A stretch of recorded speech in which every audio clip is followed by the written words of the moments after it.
MCD में under हिल road project को लेकर आपका भाजपा पर भ्रष्टाचार का आरोप। दिल्ली में आम आदमी पार्टी ने आज पार्टी मुख्यालय में प्रेस वार्ता कर भाजपा शासित एमसीडी पर गंभीर आरोप लगाए। पार्टी ने कहा कि कल हुई एमसीडी की स्टैंडिंग कमेटी बैठक में अंडर हिल रोड का एजेंडा तीसरी बार लाया गया, जबकि ये जमीन एक निजी बिल्डर की है। आप नेताओं ने आरोप लगाया कि भाजपा निगम ने इस प्रॉपर्टी को अवैध तरीके से लेआउट प्लान में शामिल कर एजेंडा पास कराने की कोशिश की। जिस तरह से आज भाजपा पर गंभीर आरोप लग रहे हैं, क्या कहेंगे आप? देखिए, भाजपा पे गंभीर आरोप लगने बिल्कुल जायज भी है, क्योंकि 2 अंडर हिल रोड बार बार मुद्दा ये स्टैंडिंग कमेटी के अंदर लेके आते हैं, कभी पोस्टपोन करते हैं, फिर उसके बाद पास कर जाते हैं। जब इनको हो जाता है कि आश्वासन हो जाता है कि अंडर हिल रोड से वहाँ से भ्रष्टाचार का पैसा आ जाएगा, फिर उसको फिर रिजेक्ट कर देते हैं। मिनट्स नहीं आते हमारे पास।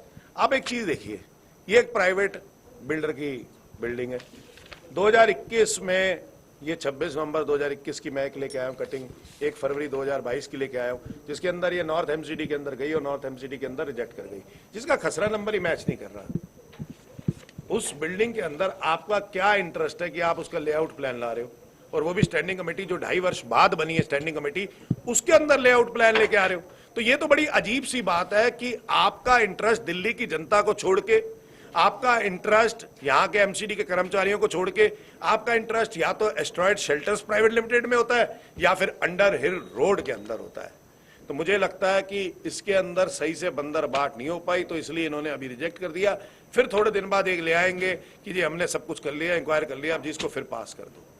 मैं आपसे बताना चाहता हूं आपके माध्यम से कि मैं सीटीबी के खिलाफ विजिलेंस के अंदर, एंटी करप्शन ब्यूरो के अंदर मैं एक चिट्ठी लिखने जा रहा हूं, जिसके अंदर मैं कमिश्नर को भी लिख रहा हूं, जिसके अंदर मैं डिमांड कर रहा हूं कि इसकी इंक्वायरी होनी चाहिए तुरंत प्रभाव से। और ये लेआउट प्लान लाने का क्या मोटो था कि जब रिजेक्ट हो चुका 2021-22 के अंदर, तो क्या इनका मोटो था कि एजेंडा नंबर 1 है, मतलब भाजपा के लिए सबसे लेआउट प्लान्स में सबसे पहला एजेंडा यही है, सबसे महत्वपूर्ण एजेंडा यही है।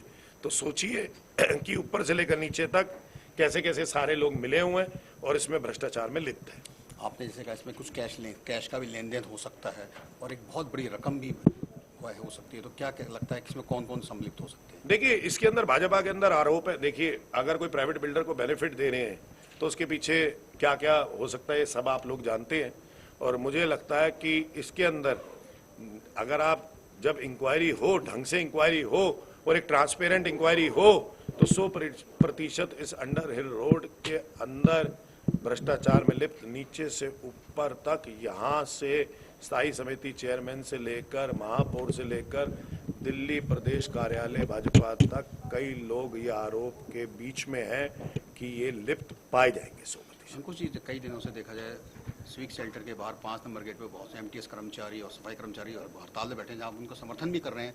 कल संजय सिंह जी भी आए, मगर परिणाम के मामले में सब जीरो नजर आ रहा है, क्या कहेंगे? देखिए, कल भी मैंने इनकी डिमांड्स उठाई। मैंने 26 तारीख को सदन में भी, आपको याद होगा, कि आवाज उठाई थी, और 26 तारीख को सदन में मैंने कहा था कि ये लोग 29 तारीख को हड़ताल पे जा रहे हैं, महापौर साहब इनसे 10 मिनट मिल लीजिए। उनकी डिमांड्स बड़ी न्यूनतम है, और मुझे लगता है कि आप लोग तो एसी ऑफिस में, कल स्टैंडिंग कमेटी थी, मैंने उसमें भी शोर मचाया था। कल आपने देखा कि हमारे राज्यसभा सांसद संजय सिंह जी भी वहाँ पे हड़ताल में आए और उन्होंने भी समर्थन दिया। तो मुझे लगता है जब उनकी डिमांड्स बड़ी जायज़ हैं और कोई दिक्कत नहीं, क्योंकि उनको डीबीसी से एमटीएस कर्मचारी हमने बनाया था। उनकी पहले सैंक्शन पोस्ट नहीं थी, तो इसलिए उनको ये नहीं था कि सबको एक जैसा वेतन दे सकते थे। लेकिन अब तो सैंक्शन पोस्ट हो गई ना, एमटीएस बन गए ना। जब सैंक्शन पोस्ट हो जाती है तो उसका रिजर्व बजट भी होता है।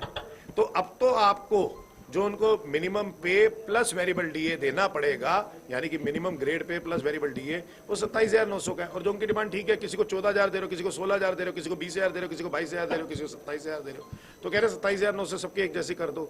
वो कह रहे कंपैशनेट ग्राउंड पे हमारी नौकरियां लगवा दो।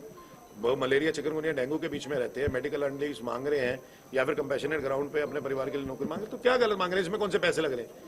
4 इंजन की सरकार, अधिकारी ये कहते हैं कि आपके ऊपर 5 करोड़ रुपए अतिरिक्त हमारे पे बोझ आ जाएगा, महीने का 60 करोड़ रुपए सालाना बोझ आ जाएगा।